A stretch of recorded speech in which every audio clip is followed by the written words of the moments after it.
Hello everybody, what is up and welcome back to my channel. If you're new here, my name is Kaylee. I like a lot of bookish and lifestyle vlogs and I hope you guys would stick around. This is Finley. He is my baby. He is often up here, down here, everywhere in between because he is the star of the show. But anyways, today I am super excited. I've been talking about this in a lot of my videos recently. I am finally doing my February and March reading wrap up. We are like a week into April by the time you guys are seeing this, but that's okay. So today we are going to be talking about all of the books that I read in February and March. We have a good stack here. So let's just jump into the books, shall we? So the first book that I read in the month of February is Every Last Word by Tamara Ireland Stone. And I ended up giving this book 3 stars. I truly enjoyed this book. The only reason I think I really like this book is because I can truly deeply connect to it. So we have our main character, Samantha, and she has purely OCD. So what that means is she has purely obsessive compulsive disorder. She does have the compulsions, but mainly she just purely obsesses. I've talked about this in videos before. I think I talked about my first ever video that I like truly posted getting back into YouTube about my journey with OCD. I was really scared that this was going to be such surface level OCD. Oh, I have to go. I didn't check the doorknob. I didn't check the doorknob. I didn't check the doorknob. I left the stove on. I left the stove on. I left the stove on. I have to do the light switch or whatever. And while those are true symptoms and true things that happen within OCD, it is so much more than that. And I'm so happy that this book went into it. But in this book, she has this core group of friends that she's had like her entire life, but it is toxic friendship, but she doesn't want to get rid of it. She's scared to let go of what she's always known and that she would be ostracized if she wasn't part of this group. And she randomly meets Caroline, who introduced her to this poet corner, basically.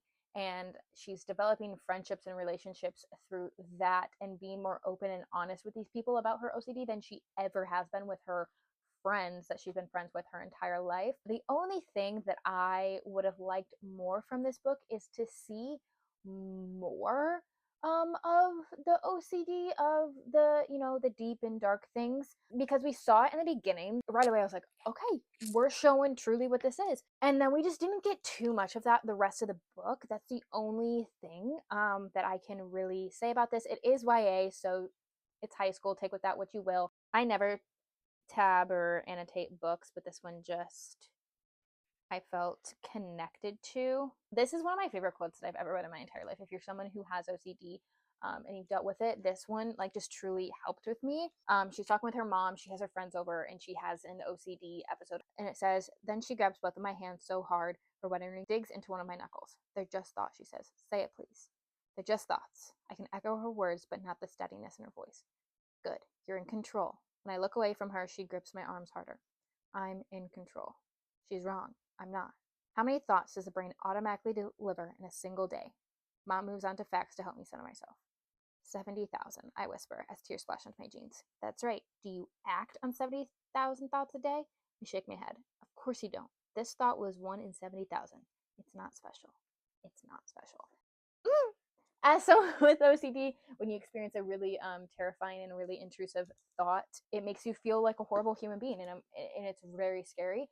And that just like one of 70,000 thoughts, which is so true. Our brain creates 70,000. I can't remember the exact number, truly, every single day, and we don't act on all those thoughts. So that's really important within OCD. I truly enjoyed it. If you do want a look into OCD, I would recommend this. I had a really great time and I deeply connected to it. Next, I read The Do-Over by Lynn Painter, which I ended up giving it 3.25 stars. So in this book, we are following Emily and we are having a Groundhog's Day sort of situation on Valentine's Day. Everything that I'm about to tell you is not a spoiler. It's on the back of this book. So she wakes up on Valentine's Day. She's so excited because she is going to tell her boyfriend Josh that she loves him, and she's in a rush, and on her way to school, she ends up crashing into Nick.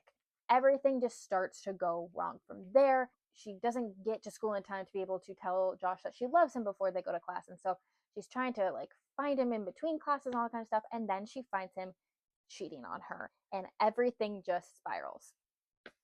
Fair. Very fair. She's just like, this day was the worst. So she goes to bed and she wakes up and things start happening. She's like, what? This is such deja vu, like I swear. And then her dad says something about Valentine's Day. She's like, that was yesterday. And he's like, no, honey, like Valentine's Day today. She looks at her calendar, she looks at her phone, and in fact, it's February 14th. So she just keeps going on this loop. She's trying to fix it. She's trying to make it the perfect day. She's like, no, he doesn't really mean to cheat on me. I'm going to make it okay. I'm going to make it okay. But why do I keep running into Nick? Like, what is happening? And so you just kind of see that unfold and what she thinks she has to do to get back to reality. It's Flynn Painter, so it's super easy to read through. It's super easy to get through. It's funny. It's witty. If you just want truly a rom-com in a book, it's right here. Okay.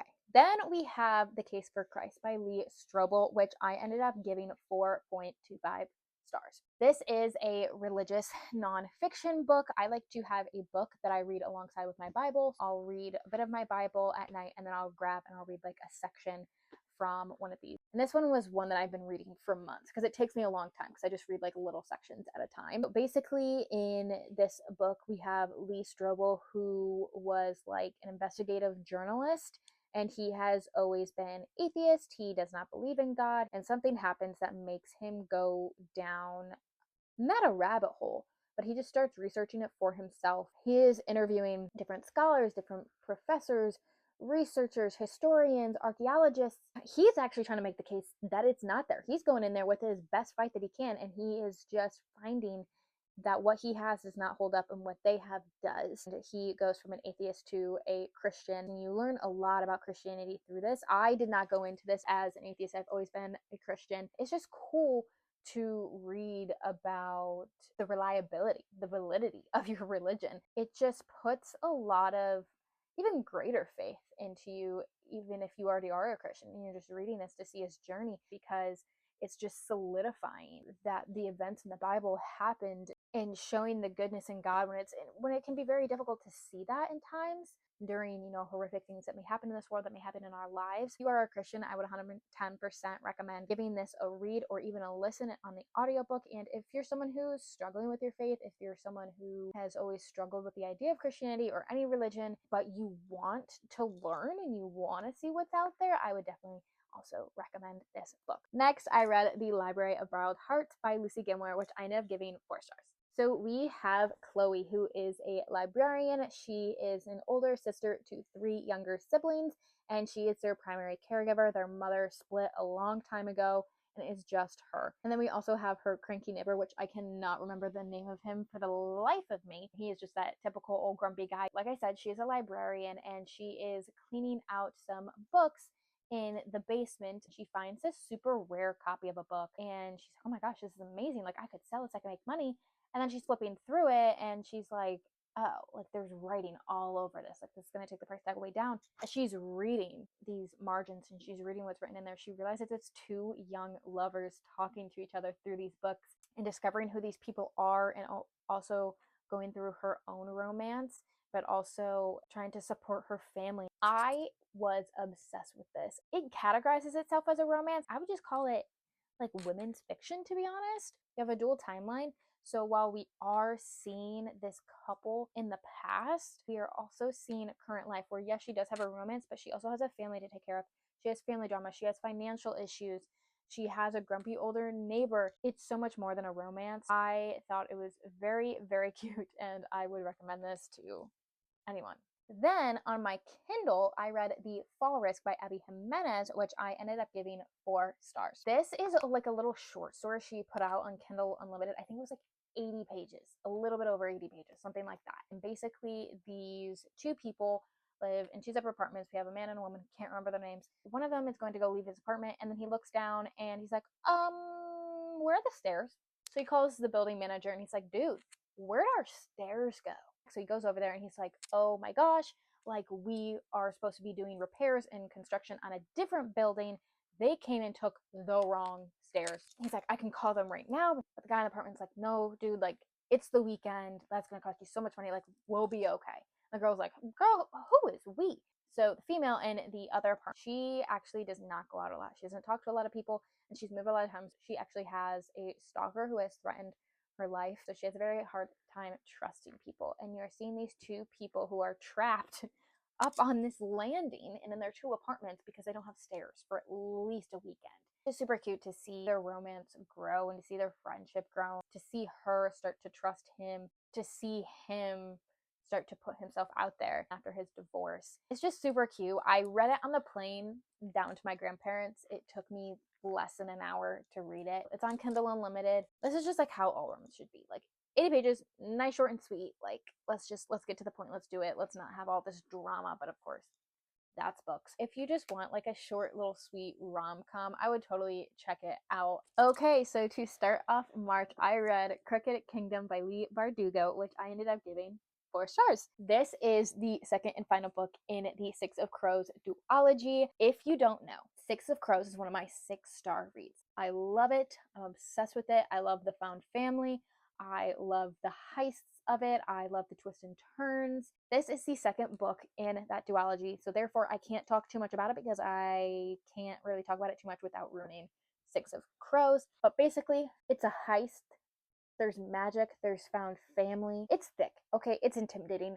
I get it, but I love this book so much. I can't talk too much about it, but you have Kaz Breaker, and they basically live in like the slums, and he is trying to get revenge on somebody who absolutely ruined his life. So he puts together this band of misfits, basically, who all just, they've been wronged by the world, they've been wronged by their own government, they've been wronged by so many people. They are hired by somebody else to pull off this heist, and it becomes so much bigger than any of them have ever imagined. But they're like, we got to see it through, we need the money. And you just see them build this family. They're all so different, but to see them fighting for the same thing and becoming connected through that is fantastic. That's like the first book. I can't really talk about the second book because I don't want to ruin the first one for you. But what I will say is a lot of people say you have to read the Shadow and Bone series before you read the Six Crows duology. No, you don't. No, you don't. Personally, the Shadow and Bone series does not appeal to me. The Grishaverse that basically you're learning about in Shadow and Bone, but you can pick up on it so quickly in Six of Crows, so don't even worry about it. Just read. Read my baby.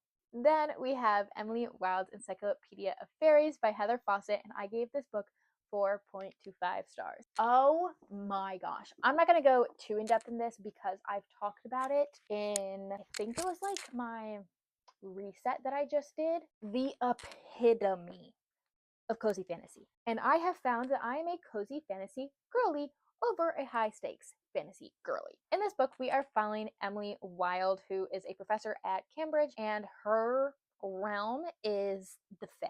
And if you haven't read any sort of fantasy, I don't know how to describe Fae. They're magical fairies and they have different powers, they have different abilities, but don't think Tinkerbell. In this world, they can be as big as humans, they can be super small like Tinkerbell, but don't think like little cute little woodland fairies like Tinkerbell. No, like just picture human beings with fairy wings. And they're usually evil. Okay? But her goal, Emily Wilde, is she is writing this encyclopedia of fairies because no one's ever done it. They've never recorded all types of fairies and where they come from, what they do, what powers they have, everything about them in one book. So that's what she's set off to do. There's just one final section that she has to do. So she goes to this small little town far away from where she lives, and she is put in this teeny tiny little cabin. There's many adventures, there's things she has to help the townspeople with, and then one of her coworkers, her arch enemy, shows up and is like, hey, I'm going to help you with this. She's like, I did not ask for your help. And of course, we see that relationship grow. We learn more things about him, but while we're also still learning about the Fae and how they are affecting the lives of these townspeople. I wrote in my Goodreads, and I've said it in my other video, the epitome of cozy fantasy. Just imagine you are in a little teeny tiny rustic cabin in the middle of a meadow. It's raining and you have a cup of coffee, a book, and you're snuggled up in the fluffiest blanket on the coziest couch. That's this book.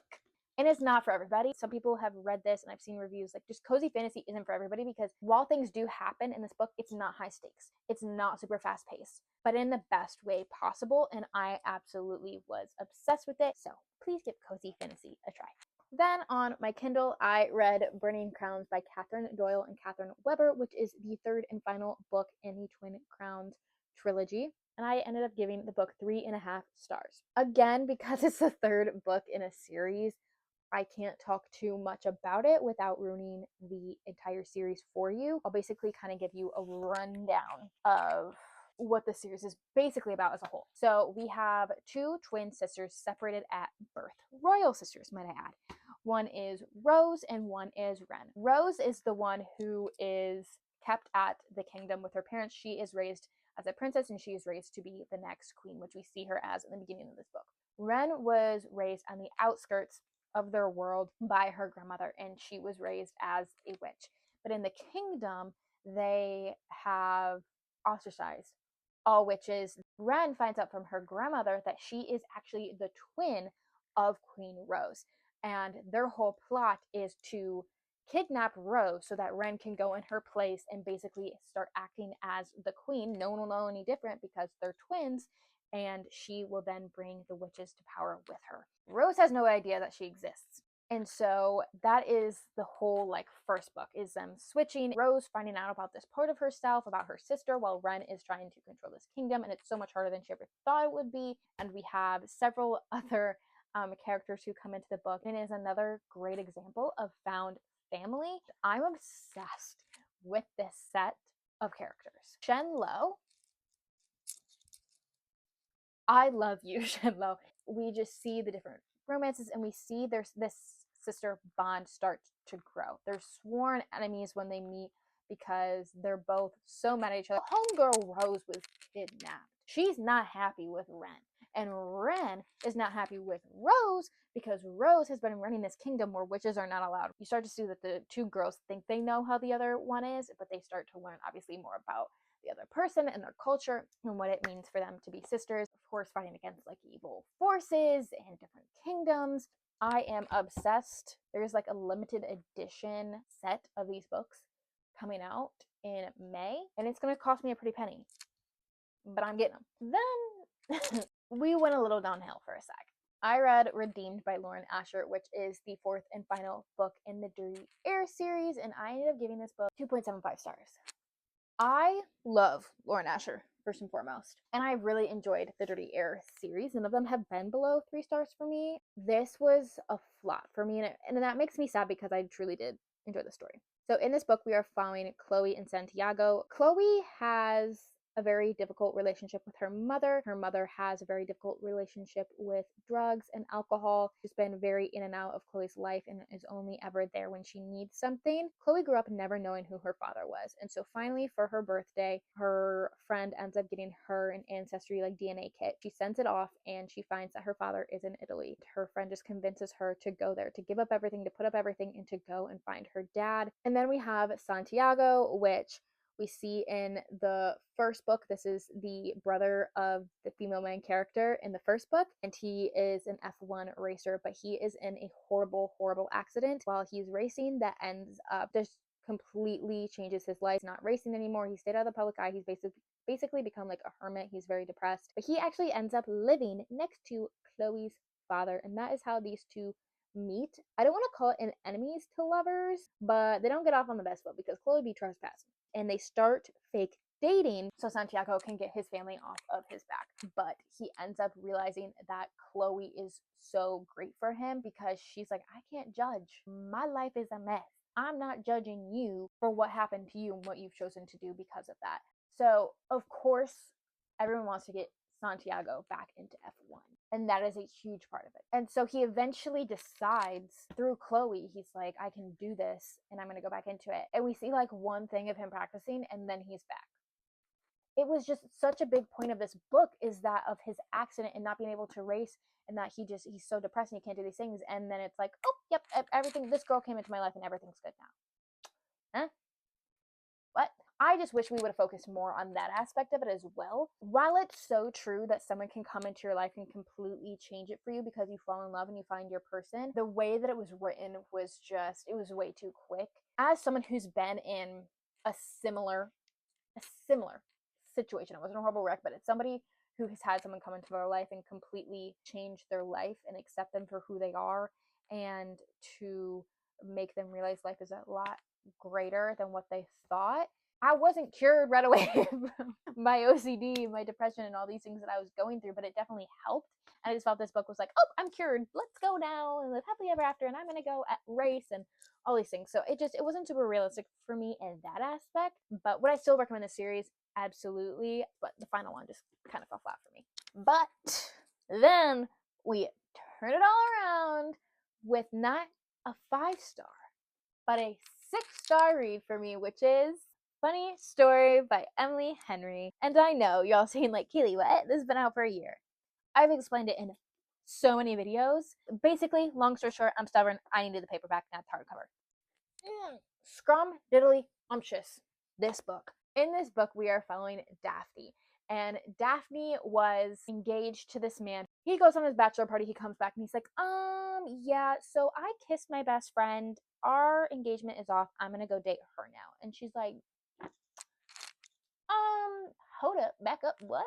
And so now she's like, okay, well, she's heartbroken. She's like, I need to find a new place to live. So naturally, she goes and lives with her ex fiance's new girlfriend's ex boyfriend, Peter. They start to live together and they don't really interact all that much. In the beginning, they're both just like, hey, we both have been dealt this horrible situation. You need a place to live. I have a place for you because she's moving in with him. But eventually they start bonding over what's happening to them. The biggest part of this book that I think drew me in was the fact that it takes place in northern Michigan. And as someone who's from Michigan, I just fell in love with the vibes. And he's like, I am going to show you all of the best things that northern Michigan has to offer. So they're going on all these little different adventures, little dates, if you will. And so to see their relationship not only grow and for them to both heal from this heartbreak that they're experiencing, but to also just take in the sights and the life of Michigan made my heart very, very happy. And the thing about it is both of these characters I really enjoyed. And that is the one thing that Emily Henry does so well is she writes realistic characters. She does not write whiny characters. And she writes adult friendships so realistically. These characters were practical.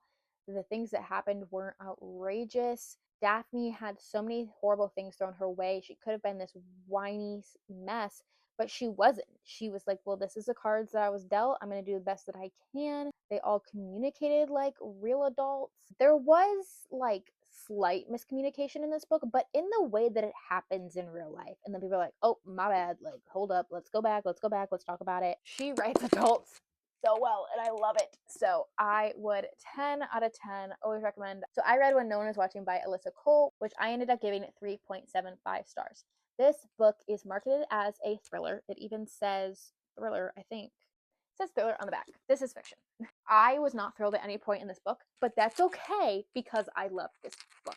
In this book, we follow Sydney, and Sydney lives in Brooklyn. Basically, this huge company is coming in and trying to repopulate and reculturalize this area, which is a predominantly Black neighborhood. But suddenly, all of her neighbors are moving. Like, they're there, she talks to them one day, and then they're just gone the next, and someone new is moving in. And she's like, I've known them my entire life. They would have told me if they were moving. And then we have Theo, who is one of these neighbors who just magically moves into one of these homes. He is in a really poor relationship with his girlfriend, and she just seems to be part of the problem. Him and Sydney kind of team up to work on this project. Sydney experiences some paranoia, she thinks. Doesn't know if it's paranoia or if it's real. And Theo is just kind of trying to be there for her, but he also wants to know what's going on too, because he's like, something's not right. Like, we were told that it was like this horrible, like this neighborhood that they're trying to reculturalize because it needed it. And he's like, this neighborhood doesn't need it. Like, they're thriving. They're doing amazing. This book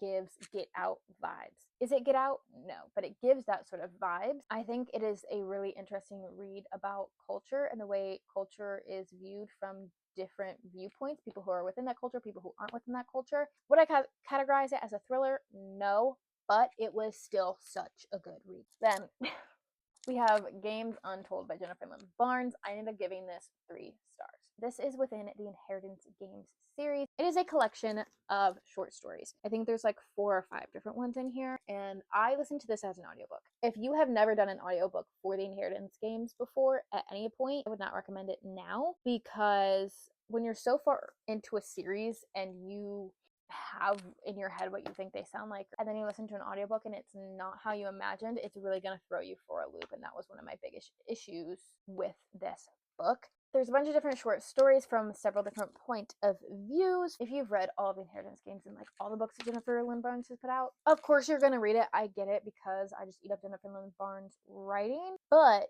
if you're on the fence, you're like, okay, like, do I really need to? No. My biggest issue with the Inheritance Games now and where her books are in that universe is they are just becoming pure riddles. Like, I get that that's a huge point of the Inheritance Games, but at least there was a plot. In this, it was just riddles and so many of them and not really like a plot. I don't really have much more to say about it. If you're not connected to the Inheritance Games series, do you need to read it? No. Last book. The last book that I read in the month of March is the Happy Ever After playlist by Abby Jimenez, which I end up giving 2.75 stars. I'm sorry. I know this is a lot of people's favorite Abby Jimenez book. This is the second book in the Friend Zone Interconnected Standalone series. And in this book, we are following Sloane, which in the first book, she goes through a horrible loss. And so now she's trying to navigate her life through that. She's driving and she slams on her brakes because a dog jumped in the middle of the road. And then the dog like jumps on her car and then through her sunroof. There's nobody around, like nobody's chasing after this dog. She takes him home and is like, okay, I'm gonna take care of you. Let me see your tag. I'll call your owner. The owner's just not picking up, not picking up, not picking up. And that is because Jason is the owner, but Jason is off in Australia because he needs to reconnect with nature, with life, so he can start writing more songs because he is a famous musician. Finally, he answers his phone and he's talking with Sloane. And Sloane's like, you're not getting your dog back. Like, he didn't answer me for like 2 weeks. Like, you're not getting him back. And she says, okay, yes, I'll give you your dog back when you get back, but like, you have to like answer some questions, all this kind of stuff. So they continue to talk over the phone, and it is immediate insta love after she has gone through this horrible loss. And basically, it's like, I'm forgetting all about that. And I'm not an insta love girly, never have been. The way these two just became attached at the hip, it was very sappy. It was very clingy, and that is just not me because in my life, I can't do that. So I don't like reading about it either. At first, we did really well with the communication when they like weren't in an actual relationship. They were both like very open and honest. Then they started dating and you're like, that just went out the window.